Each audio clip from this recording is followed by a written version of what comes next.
Hey folks, and welcome back. I hope you're all doing well. In today's video, I will quickly go over what the ICT Balanced Price Range is and how to trade it. You may hear people refer to it as the BPR. It's just for short. It's called the Balanced Price Range, okay? These will typically form with aggressive price action. So I'm going to show you how you can trade this aggressive price action, often with displacement, which is aggressive price action. And all it really is that you have a bearish fair value gap that is overlapped with a bullish fair value gap. And the smallest fair value gap of the two is your BPR. And BPRs are something that price is drawn to. As you would know if you're an ICT student, price is drawn to liquidity and inefficiencies, right? And a BPR is just a more significant inefficiency because there's two overlapping each other, right?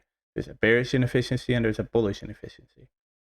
So you would just trade it the same way you trade your normal fair value gap. It just adds to that confidence that your fair value gap is going to hold, right?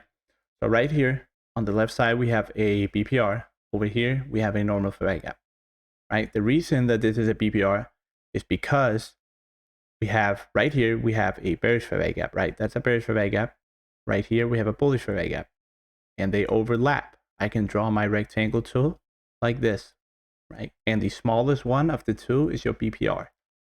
So if we draw them both out, which one is the smallest one? This one, right? So that would be a BPR. It would look like this. And the way you would trade it is just like you would trade your fair value gap. So it would be something like this. But then a lot of people get confused when there's multiple BPRs, right? Because right here you would have one, two. Let's say it looked like this. There would be another BPR, right here. There you go. That would be another BPR because we have a bearish fair value gap here and a bullish one here, and they overlap. So which one do you take? Well, you simply just draw out your Fibonacci, and then you find the discount one. The same you would do if there's two normal fair value gaps and you're confused on which one to take. Find out which one is in discount, and then if you're going long, of course, you would find the one in discount. If you're going short, you would find the one in premium, right? So the difference is simply that we have two inefficiencies overlapping, right? Right here, we would not have a BPR because there's no bearish fair value gap. There's only a bullish one. So this would just be your normal fair value gap. But had it looked like this, right? That would be your BPR again because we have two inefficiencies overlapping. So there would be your BPR again. It's very, very simple. So let me show you some examples on a real chart because it can be very, very easy to understand on a chart that I drew out. So yeah, let's do that real quick. So right here, you would see we have a bearish fair value gap and a bullish one. We would draw it like this. And that would be your BPR. Of course, this one held, okay. Not every single BPR is going to hold, and not every single BPR is going to get retraced back to. If we look right here, we have another one right here, right? There's another one here, which price never went back to it. Another one right here. I hope you understand this is a bullish BPR because we have the bearish fair value gap and the bullish fair value gap overlapping, right? So it's actually very, very simple. It just has a fancy name, which makes it a bit hard to understand. I drew out one here a while ago, I think.